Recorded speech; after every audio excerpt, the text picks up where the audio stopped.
Jakarta, Port Moresby, dan Canberra baru saja menyelesaikan sebuah pertemuan trilateral yang berpotensi mengubah peta keamanan di kawasan timur Indonesia. Papua Nugini mengajukan permintaan pembentukan zona penyangga 10 km di sepanjang perbatasan.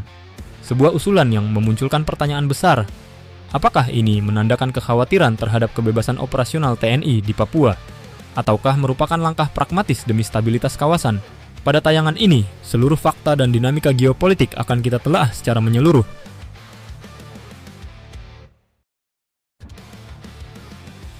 Fakta singkat dan latar. Pertama, mari melihat fakta. Pertemuan Menhan Indonesia, Australia, dan Papua Nugini di Port Moresby merupakan bagian dari arsitektur trilateral yang baru dibangun.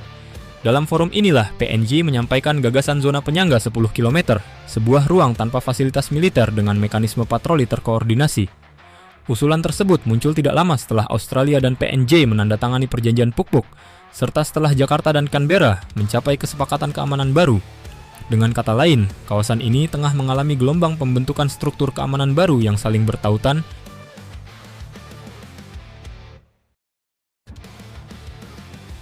Alasan Papua Nugini mengajukan zona penyangga. Permintaan PNG tidak terlepas dari kekhawatiran terhadap potensi spillover situasi keamanan dari Papua Barat. Aktivitas kelompok bersenjata, dinamika operasi penegakan hukum, hingga kemungkinan arus pengungsi dapat berimplikasi langsung pada keamanan perbatasan PNG. Dengan kapasitas pertahanan yang relatif terbatas, zona penyangga dianggap sebagai instrumen mitigasi risiko, sekaligus ruang netral untuk mencegah salah tafsir militer antar negara. Patroli gabungan yang diusulkan merupakan cara PNG memastikan tidak ada pihak yang memonopoli ruang keamanan tersebut.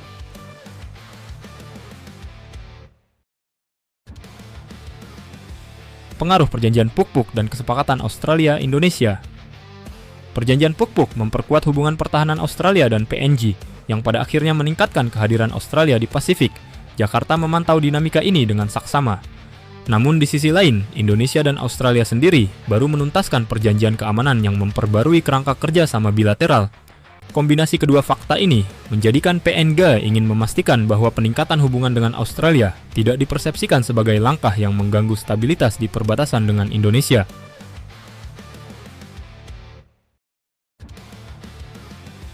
Dua kerangka pembacaan. Ada dua pembacaan utama terhadap langkah PNG. Pertama, bahwa Port Moresby mencermati modernisasi TNI dan meningkatnya efektivitas operasi keamanan Indonesia di Papua, sehingga membutuhkan kepastian agar dinamika tersebut tidak meluas melintasi perbatasan. Kedua, usulan ini murni merupakan langkah pragmatis untuk menjaga stabilitas kawasan, tanpa dimaksudkan sebagai sinyal politis terhadap Jakarta. Pernyataan publik para menteri pertahanan mengarah pada interpretasi kedua, meskipun sensitivitas simboliknya tetap signifikan.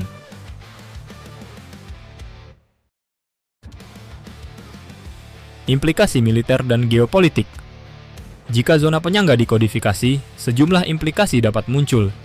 Mekanisme teknis seperti patroli bersama, pertukaran intelijen, serta peningkatan kapasitas pertahanan PNG akan menjadi bagian penting dari implementasinya.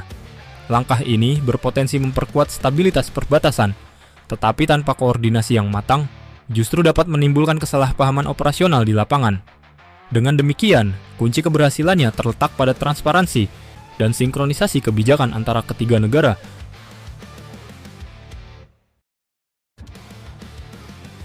Skenario lapangan. Terdapat 3 skenario yang mungkin terjadi. Pertama, skenario kooperatif, di mana patroli bersama dan sistem pengawasan terintegrasi dapat menciptakan kejelasan operasional. Kedua, skenario friksi diplomatik, apabila usulan ini tidak disertai komunikasi politik yang efektif. Ketiga, skenario insiden di lapangan apabila proses koordinasi tidak berjalan sebagaimana mestinya.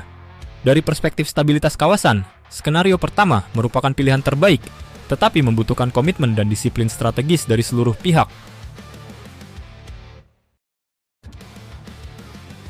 Langkah strategis Indonesia. Dalam konteks ini, Indonesia memiliki peluang untuk memperkuat pengaruh diplomatiknya. Pendekatan yang konstruktif dapat diwujudkan dengan menawarkan pelatihan bagi PNG Defense Force, mendukung sistem patroli terkoordinasi, serta memperkuat jalur diplomasi yang telah berjalan melalui mekanisme trilateral. Sikap proaktif seperti ini tidak hanya meredam kekhawatiran PNG, tetapi juga menjaga keseimbangan pengaruh Australia di Pasifik, tanpa memberi ruang bagi persepsi negatif mengenai dominasi militer Indonesia.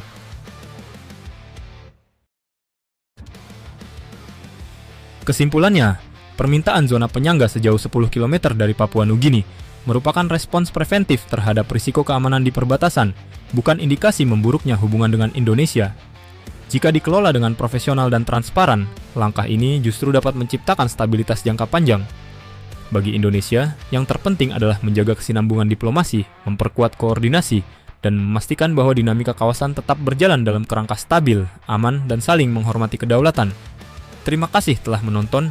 Jika ada analisa atau data kami yang keliru, silahkan sampaikan di kolom komentar. Sampai jumpa di analisa berikutnya.